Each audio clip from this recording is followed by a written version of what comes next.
The Chrysler Airflow, produced between 1934 and 1937, represents one of the most fascinating chapters in automotive history. When it was introduced, it was not just another car on the road, it was a revolution in design and engineering. Chrysler, at the time, was known for producing reliable, practical vehicles, but the Airflow was an ambitious leap into the future. It was designed to be the first truly aerodynamic American car, and its story is as compelling as its design. The Airflow was the brainchild of Carl Breer, an engineer at Chrysler, who believed that a car should not just be a collection of parts bolted together, it should be a complete, scientifically designed machine optimized for speed, safety, and comfort. At the heart of the Airflow's design philosophy was aerodynamics. Unlike the boxy, upright cars of the early 1930s, the Airflow had smooth, flowing lines that allowed it to slice through the air more efficiently, reducing wind resistance. This may sound normal today, but back then, it was revolutionary. One of the most striking features of the Airflow was its construction. Chrysler pioneered the use of a unit body design, also known as a monocoque structure. Unlike most cars of its era, which relied on a separate chassis with a body bolted on, the Airflow's body and frame were integrated into a single structure. This made the car significantly stronger and lighter, improving both performance and safety. Passengers were more protected in the event of a collision, a feature that was nearly unheard of in the 1930s. The innovation went beyond just strength. It allowed Chrysler to design a lower center of gravity, which made the Airflow handle far better than the high, top-heavy cars of its contemporaries. The styling was equally daring. The Airflow featured a streamlined, teardrop-shaped body that seemed to glide rather than sit on the road. The front grille was low and broad, and the fenders were seamlessly integrated into the body, giving it an organic, cohesive look. Chrome trim was used sparingly, allowing the aerodynamic lines to take center stage.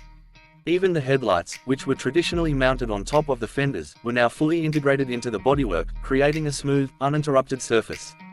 Every detail of the car was designed with airflow in mind. Inside, the Airflow was designed with passenger comfort in mind. Unlike many cars of its time, which were narrow and cramped, the Airflow featured a spacious, airy interior. Chrysler engineers rethought the interior layout, moving the passenger's seating forward and placing the engine over the front axle to improve weight distribution. This not only enhanced handling but also created more legroom and a more comfortable ride. The seating was deep and supportive, and the ride itself was remarkably smooth, thanks in part to the car's advanced suspension system. The Airflow used a sophisticated independent front suspension, a rarity at the time, which reduced road shock and improved stability. Under the hood, the Airflow was powered by a straight-eight engine that delivered reliable performance for the era. While the car was not a speed demon by modern standards, it offered smooth acceleration and ample power for long-distance cruising. The engine was mated to a 3-speed manual transmission, which was standard for the time, and some models even offered an optional overdrive. Chrysler also paid attention to the car's aerodynamics in engineering terms, designing the cooling system and radiator placement to complement the streamlined body. Despite its innovations, the Airflow was not a commercial success. When it debuted in 1934, the public reaction was mixed. Many consumers were simply not ready for such a radical departure from traditional car design. People were accustomed to the tall, upright cars with separate fenders and boxy bodies, and the Airflow's futuristic appearance frightened some buyers. Dealers reported that customers would sometimes refuse to even sit in the car, thinking it looked unstable or strange. The result was that sales lagged far behind Chrysler's expectations. The company had invested heavily in research, engineering, and production tooling, but the Airflow never captured the mass market the way Chrysler had hoped. Over the course of its production from 1934 to 1937, the Airflow underwent several revisions in an attempt to win over buyers. Early models were extremely radical, with very low rooflines and smooth, continuous curves. Later models were slightly more conventional, with a higher roofline and less extreme styling, but by then the damage was done. Many traditional buyers had already dismissed the Airflow, and the car became known as a commercial flop, despite its engineering brilliance.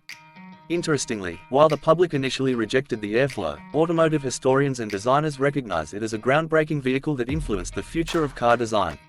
One of the most significant contributions of the Chrysler Airflow was its influence on future aerodynamics in automobiles. The idea of designing a car for airflow, rather than purely for aesthetics, became a central tenet of automotive design in the decades that followed.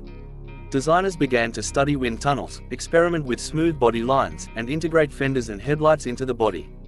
The Airflow laid the foundation for the streamlined cars of the late 1930s and 1940s, and its principles can be seen in countless vehicles that followed. The Airflow also demonstrated the benefits of unit body construction, which eventually became standard in the automotive industry. Today, almost every modern car uses a form of unibody construction, largely because of the lessons Chrysler learned with the Airflow. Its engineering innovations in suspension, weight distribution, and passenger safety were far ahead of their time, proving that Chrysler's gamble on science-based design had lasting value, even if it wasn't immediately profitable. Collectors today view the Chrysler Airflow as a rare and highly desirable classic car. Surviving examples are prized for their historical significance, engineering sophistication, and distinctive styling. Restoring an Airflow can be a challenging task, given the unique body construction and the scarcity of parts, but for enthusiasts, the reward is owning a piece of automotive history that represents one of the earliest attempts at a scientifically designed automobile. The Airflow stands as a testament to Chrysler's willingness to innovate and challenge the status quo, even in the face of public skepticism. In terms of cultural impact, the Airflow also made waves in the media of its time. It was featured in automotive magazines and exhibitions as a symbol of progress and modernity. Designers, engineers, and journalists marveled at its sleek lines and engineering ingenuity. While the general public may not have fully embraced it, the Airflow earned admiration from experts and set a new standard for what was possible in automotive design. Mechanically, the Airflow was also notable for its attention to weight distribution. By placing the engine over the front axle and pushing passengers slightly forward, Chrysler achieved a nearly ideal 50-50 weight balance, which was unheard of at the time. This balance, combined with the independent front suspension, gave the Airflow a stability and cornering ability that competitors simply couldn't match.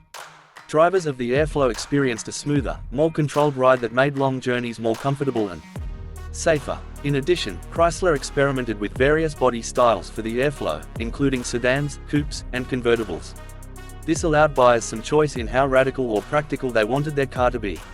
Despite the lack of sales, the Airflow's design principles inspired other automakers to begin thinking about the future of car design differently, nudging the entire industry toward a more modern approach.